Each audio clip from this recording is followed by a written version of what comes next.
Okay. Hello, everyone. Welcome to Coffee Chat with Camille. This is your host. I am your hostess, Camille, and I have a wonderful special guest. Huh? I have a wonderful special guest today, Juan Punchy Gonzalez. Okay, and so with an impressive career that spans across 5 continents, Juan has done it all: live sound engineering, touring production management, video making, excuse me, music producing, and even playing his own tunes. But that's not all. Juan's also got a reputation as a sex symbol, bringing a blend of humor, excitement, and a dash of frivolity to everything he does. In this episode, we're going to dive into his multifaceted world of music through Juan's unique lens. He's a big advocate for the idea that education and skill are the keys to success and happiness, and he's here to share that real world perspective with us. Whether you're looking to break into the music business or just love a good story, Juan's got you covered. Oh, and did I mention that he's a huge science fiction nerd? That's right. Juan's passion for sci fi is almost as big as his love for music. So sit back, relax, and get ready for a conversation that's as enlightening as it is entertaining. Okay. Oh, also, you can check out more about Juan at cosmicpunch.com, and let's get this chat started. Okay. So the first question for you, Juan, is, can you please share a memorable experience from your time as a touring production manager that highlights the challenges and rewards of the job? Okay, so first off, I want to thank you, Miss Camille, for having me on You're and welcome. for My the pleasure. fantastic intro. I mean, it's almost like I wrote it myself. I'm Just glad kidding. you like it. And and I wanted to touch quickly on the sex symbol thing because I know that most of your audiences they don't get it. They don't understand. But um I did it obviously as a joke in my bio for Yeah. fun, because now it forces people to talk about it. Okay. And and it's This just is a G-rated show. This is a G-rated I didn't say PG. anything naughty, you know. Yes, you're right. You're right. I mean, in other words, I'm putting myself up there with like Taylor Swift, Oh, okay. Wonderful. on that Yes. level, because at least Got it. in this era where we're all supposed to be talking about everything, I might as well just go ahead and go for that one too. You know, Okay. Excellent. why not? You know. Yes. Wonderful. All Wonderful. right. So getting back to your question, what your challenges in doing what again? Which job? Just your production manager, the Okay. highlights and the Well, challenges the and cool thing rewards of the about job. yeah, the cool thing about being a production manager obviously is you know being able to put together a show, even if you're not the one creating it. Like in other words, the show is already pre-designed for you, and you're just like, look, you're just supposed to make this happen. Just make it happen. And on a day-to-day basis, when you're moving a preset show from one large place to another large place to another large place, and there's a lot of moving parts, um, you know, uh, it's very rewarding when everything turns on and it all just works, and the show happens and nothing falls on anybody, and these are all things that you like to have a blemish-free record as a production manager. I guess the biggest thrill, of course, is just you know, seeing it all come together and it all works and everybody and the audience is happy. And if the audience is happy, they come back. If you're working for an artist, they're happy. Their audience is happy. It's a big symbiotic relationship. All jobs are in this industry. If one thing is not right, it's the one thing everybody notices. True. So Yes.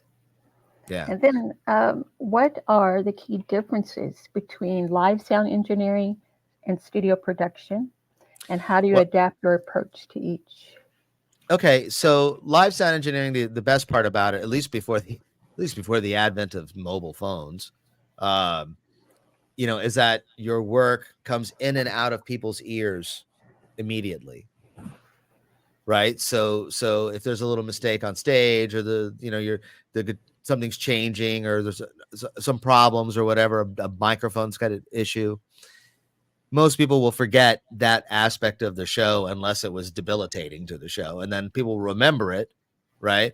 But unless it's recorded, um you're never gonna your memory is gonna fade on it. Like, we've all seen really great shows, and then it's superseded or it's overshadowed by all the things that went great, right? But on a recording, all of your mistakes get to be played over and over and over and over again. All of your great moments get to be played over and over and over and over and over again. So you tend to really polish what you're doing, because you have the opportunity to polish what you're doing as far as making recordings for either yourself or for other people for employment. So, but live sound, obviously, it's more excitement. It's about the feeling in the room. You make the room go boom, boom, boom, and all these kind of things. And you can't do that on a record because not everybody's speakers are the same. Not all the rooms are going to hear it on the same.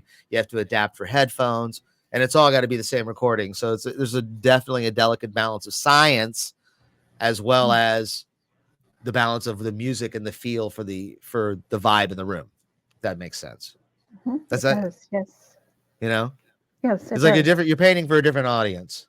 You can paint for the artistic people, right? The people that have the chance to sit there and get it, or you can paint the mural where everybody recognizes everybody in the mural. Exactly. You have your art, and then you have your martial art. So live sound would be kind of like martial art. Chop the wood, the science has to work in the room, that kind of thing. Whereas recordings are more like art. They're meant to be appreciated for what they are, testaments. Yes. Excellent. Is that a nice long-winded answer for your question? No, it was really good. It's excellent. No problem. I love interviewing you, and I'm paying attention to your answers, and you're here for the audience, to educate them. So this is magnificent. Okay. So how do you keep up with the evolving technology in music, or in the music industry, excuse me? And what are some of the latest trends that have caught your attention, if any? Well, in the studio business, you have to really, really keep on top of a lot of software all the time. And technology is constantly changing, and you just have to kind of adapt to it. Or you can be that guy that uses this old gear, and people come to you for your old gear and whatever, that kind of thing. But eventually that kind of stuff fades. So if you want to try to keep this as a business, or at least a form of income, then you got to stay on top of it. People want the newest sounds, they want the newest techniques, they want, they read too, they have the internet too, so they know what's up. Now the trend, of course, is the ability for AI to make music based on prompts. That is one of those things where the industry is going to have to kind of go, okay, you're going to have to slap a label that this was created by AI. You're going to have to at some point, only because it would almost seem unfair for the few companies that do make a lot of money in the music industry to be able to do it from an automated status. Right? We've already fired like all the great hand-drawn animators in favor of computers, right? Mm-hmm. So cartoons now don't look like cartoons of yesteryear. Yeah, right? Like if you watch a modern cartoon, I have small children, so I've watched a lot of modern cartoons, okay? Yeah. And then of course I have my share. I still watch my old cartoons from when I was a kid. So I mean, I'm trying to get I'm so proud of my two children. They love Schoolhouse Rock. Mm. Do you remember Schoolhouse Rock, Camille? Yeah, do you remember this? I do. Remember this? I do. Junction, what's your function? I got you. So anyway, but if you look at the animation quality on that's all hand-drawn stuff. I mean, of course, the Spidey and his amazing friends looks amazing in comparison. Santiago, the Seas, it looks amazing in comparison. So all those guys that used to do hand-drawn, they're gone, right? So CGI took that over. The computers took it over. The rendering farms took it over. Okay, fine. So now you're going to start eliminating the people that come up with the designs, because you can get a computer. You can just put in a computer, I want a guy with 7 eyes and, Right. 37 fingers, and I want him to move like a platypus or whatever. You know what I mean?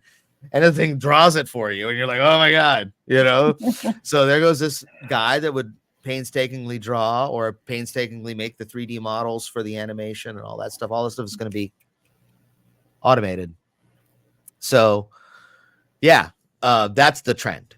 So I guess the question is that, how do you stay on top of something like that? Right. How do actors stay on top of something like that? Yeah. Well, they had a strike. Okay, well, that's nice. I mean, I believe in workers' rights. I'm a member of a union myself, Yes. but the strike is not ever going, in all fairness, if you prove to a company that they can make material without you because you're on strike, then they're going to make material without you. This happened to the writers. Right. If you Oh, remember, okay. this happened to the writers back in the day. In the early 90s, they all went on strike, yeah? And that was what gave birth to the reality TV show. You don't need a writer. You just put a Oh, bunch of morons in a room, turn the lights on, tell this one that this one's sleeping with this one, and let them go. yes. And you shoot and shoot and shoot for 12 hours, and you get 30 minutes out of it. Yeah. Boom. No royalties paid, no nothing. Wow. Yeah. So, proving to somebody that you're not valuable, that's not necessarily a good idea. Mm. Um, Especially at the end of the day, when profit margins are going to be profit margins no matter what. And there's no such thing as a safe haven country, because this is something that's going to go all over the planet. AI isn't going to be limited to just Los Angeles and New York. It's just not. So I mean, like get ready. Like in China, I'm sure they're already making these entire AI movies, 100% with voice talent AI, music AI, art AI, animation AI, and it's gonna look real, and we're gonna be like, what? Yeah. Excuse me. Yes. Yes. I hear you. Sorry about that. So that's a trend. On Yes. a light note, Yes. And so that's true. AI is a trend. I agree. It's gonna go global. I get it. Yeah. Yeah. So So what? as a musician yourself, how does your experience on stage influence your work behind the scenes? Okay, so I grew up as a child actor, Oh, okay. right? So I started as a child actor, and then at age 12, I decided I wanted to get into production. So and I was lucky because my family ran my dad started a theater company in Tampa. I'm from Tampa, a theater company in Tampa. That's to this, like he started in the 50s. It still runs today. He retired from it 20 odd years ago, and but he did run the theater company for 50 years. So of those years, I grew up, right? Yeah. So I grew up as a child in the theater. I went to rehearsals. This is this is how I learned about unions. I've but being age 12 and stage managing a union production of a local musical, that kind of thing. But it was because I was at all the rehearsals, so I got into the production end of it, and then I just kind of graduated into doing rock and roll, and then I just went on tour. I was on my first world tour at age 21. I did a lot of regional touring in my late teens and early 20s, but that was because I knew I wanted to do it. So by the time I turned 18, I was able to get into clubs, started working for a bunch of local rock bands. So yeah, I know I'm Yeah. rambling at this point, and I kind of forgot what the original question was. That's okay. But how does it influence me? Okay, so obviously I Yes. came from a performance end, and then of course I always wanted to be a rock star. Doesn't everybody? I mean, I'm already a sex symbol. What's next? The next thing would be a rock star, right? And I Yes. had bands and stuff in my 20s, and I did have a band that did tour in Europe and toured in South America, North America. We had records out and all that stuff. It was fun. And then, but I never stopped working for bands as an audio engineer, as a tour manager, working in the studio with them. I never stopped doing that because everything equals something. and there's this, it's the music business. Yeah. So it's not, so you want to make money. If there's any money to be made, you want to make it. So why am I going to pay an engineer to engineer my records when I can engineer my own records? And if I'm engineering my own records, I might as well engineer this other guy's record too. And I might as well, what's the problem? If it's there, take it, and do it. Um, there's, like I said, it goes back to, there's art and martial art. You could chop wood, and then there's an artistic way of chopping wood, I guess, but sometimes you just have to make the money. So it all bleeds into everything. So when I haven't performed live in quite some time, I don't have a band anymore. And it's hard to put together bands when you're grown up, it's easy to put together a band. Well, I've had a bunch of money. I could get a band together like that. I had a bunch of money. I mean, because money talks and you know what walks, right? So yeah. Everything's intertwined. If you're a musician or an artist or something like that, and you don't know anything about the craft on how it gets done, then you're missing out. If you only know the craft on how it gets done, but you've never tried the art end of it, then you're missing out. Yes. Okay. At least that's how I feel. Yes, I hear you. And I want to go ahead and thank you for being here. This actually ends our interview. Was this something I said? Not at all. Not at all. Good Lord. What did I do? Nothing. I just really wanted to introduce you to the audience, and I really loved your bio, and I appreciate you being here so very much. And I don't tend to hold my guests forever because we all have lives and things to get back to. And but again, I want to thank you for being here on Coffee Chat with Camille. And did you have any plugins or anything? Yeah. That you wanted I'm a big, obviously, I have this musical project that I have, right, that I'm plugging right now. I do this genre of music called nerd rock. Okay. I only sing about science fiction and pop culture and silly things, right? Because I think there's enough nonsense in the world. Why not add a little bit more? And what's one more, right? At least I'm not singing about loving you and all the world is going to end tomorrow and check out my cars. I'm not, you know what I mean? Like we already got plenty of those songs. How about a song about Star Trek? Right? Oh, So how about a song about anime? You know what I mean? Let's think about anime, is how cool anime is. Like cool, that. Yeah. Right. So I decided to put this project together. It's called Cosmic Punch. So go to cosmicpunch.com, normal spelling, no weird anything. Cosmicpunch.com. And from there, you can watch more of me, music videos that I've created, and of course all of the records. The links are there for all the major platforms. Spotify, YouTube, all that nonsense is all there. My socials are there. So it's a launching pad. It's Web 1.0 for all of you young kids out there.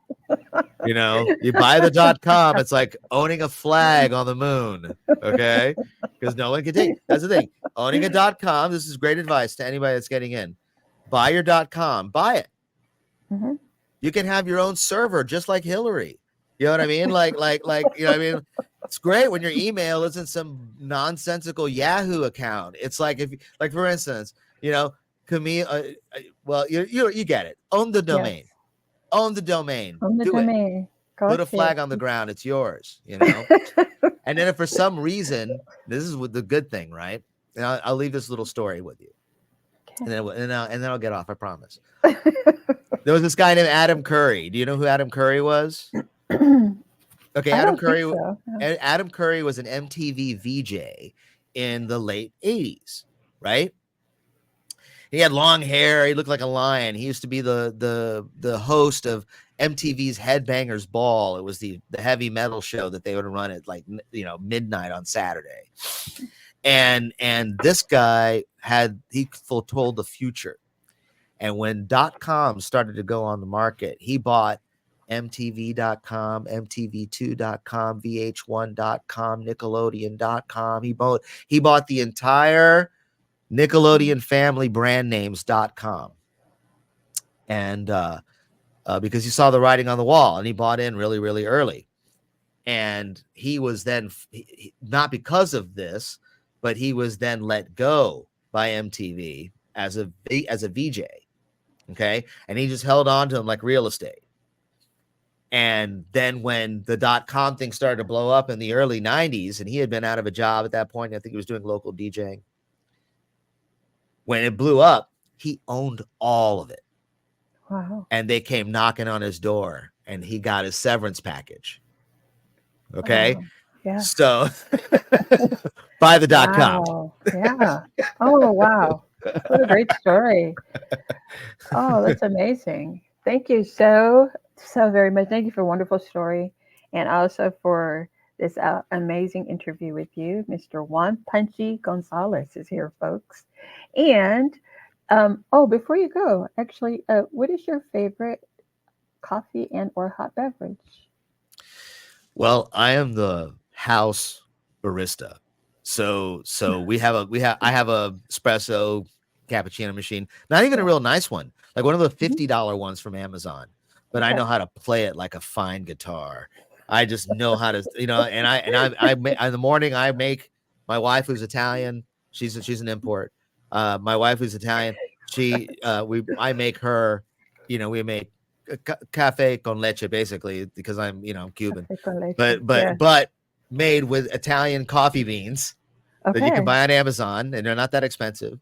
You can buy them Nice. on Amazon, and yeah. So it's a mixture of the two. Oh, But I make it excellent. in an espresso machine, and I steam the milk. It's not a Yeah. latte because lattes are weak. This is a little bit different. Oh, That's why I say okay. it's more like cafe con leche. I don't know. Okay, excellent. Thank you so much for that. All right, thank you guys. This has been an outstanding episode. Thank you for joining us today again. And we will see you next time on Coffee Chat with Camille. And also, you can find a copy of this interview, by the way, if you go to coffeechatwithcamille.com, and it will be on YouTube and Facebook. All right. Thank you guys again. Thank you so much for being here. Bye for now, everyone. Wait one moment. Let's see. There we go.